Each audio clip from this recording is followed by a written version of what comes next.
Assalamualaikum warahmatullahi wabarakatuh. Perkenalkan saya Iva Maisaro, Prodi S1 Manajemen, Fakultas Ekonomi dan Bisnis semester 3, kelas D. Di sini saya akan menjelaskan tentang teori bisnis internasional.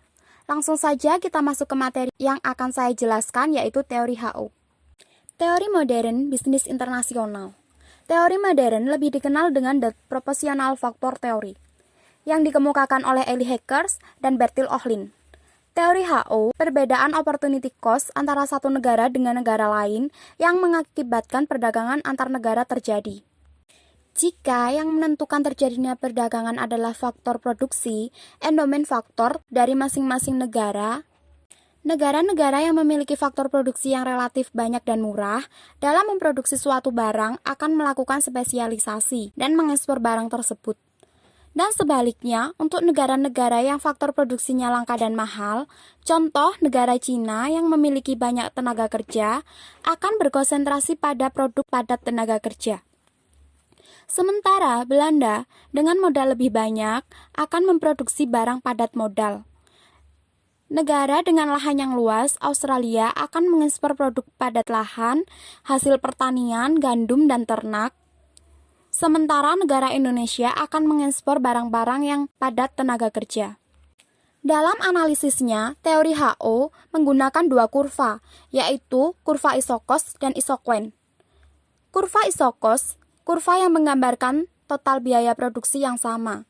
Sedangkan kurva isoquen, yaitu kurva yang menggambarkan total kuantitas produk yang sama. Menurut teori ekonomi mikro, kurva isocost akan bersinggungan dengan kurva isoquen pada suatu titik optimal. Jadi, dengan biaya kos tertentu akan diperoleh produk yang maksimal, atau dengan biaya kos minimal akan diperoleh sejumlah produk tertentu. Nah, coba perhatikan di sini ada kurva. Selanjutnya, saya akan menjelaskan kalau di dalam kurva ini terdapat titik A, B, dan C berada pada isokos yang sama, yaitu 600, dengan kombinasi input atau faktor produksi yang berbeda, yaitu titik A 25TK 10M, titik B 15TK 12M, dan titik C 40TK 5M. Sedangkan titik D 20TK 5M berada pada isokos 400. Titik B, C, dan D berada pada isoquen yang menunjukkan jumlah produksi yang sama, yaitu sebanyak 100 unit pakaian. Sesuai teori mikroekonomi, titik singgung antara isokos dan isoquen merupakan posisi optimal. Jadi, dengan kombinasi biaya faktor produksi minimal akan dapat diproduksi sejumlah produk tertentu. Titik D 20TK 5M adalah titik optimal, karena dengan isokos 400 dapat diproduksi 100 unit pakaian. Adapun titik B dan C, untuk memproduksi 100 pakaian, isoquen yang sama diperlukan biaya lebih mahal, yaitu isokos 600. Sebaliknya, titik A dapat memproduksi 150 unit pakaian, tetapi dengan biaya lebih tinggi, yakni isokos 600 sesuai konsep titik singgung antara isokos dan isoquen. Maka masing-masing negara cenderung memproduksi barang tertentu dengan kombinasi faktor produksi yang paling optimal sesuai proporsi yang dimilikinya. Terjadinya perbedaan harga barang karena ada perbedaan proporsi atau faktor produksi suatu barang dengan negara lain, sehingga menimbulkan terjadinya perdagangan internasional yang bermanfaat untuk sebuah negara. Kesimpulan teori HO, harga atau biaya produksi suatu barang akan ditentukan oleh jumlah atau porsi faktor produksi yang dimiliki masing-masing negara.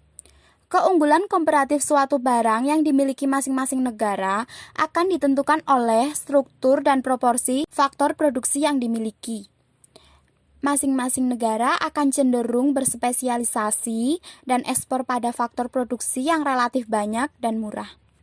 Kelemahan teori HO, pada kenyataannya, walaupun jumlah proporsi faktor produksi yang dimiliki masing-masing negara adalah sama, menurut teori HO tidak akan terjadi perdagangan internasional. Ternyata bisa juga terjadi perdagangan itu. Teori Gehar-Beller menjelaskan dengan yang pertama yaitu perbedaan kemampuan berproduksi masing-masing negara, ditunjukkan oleh PPC-nya. Yang kedua, perbedaan selera konsumen masing-masing negara, ditunjukkan oleh IC-nya. Sekian penjelasan dari saya. Wassalamualaikum warahmatullahi wabarakatuh.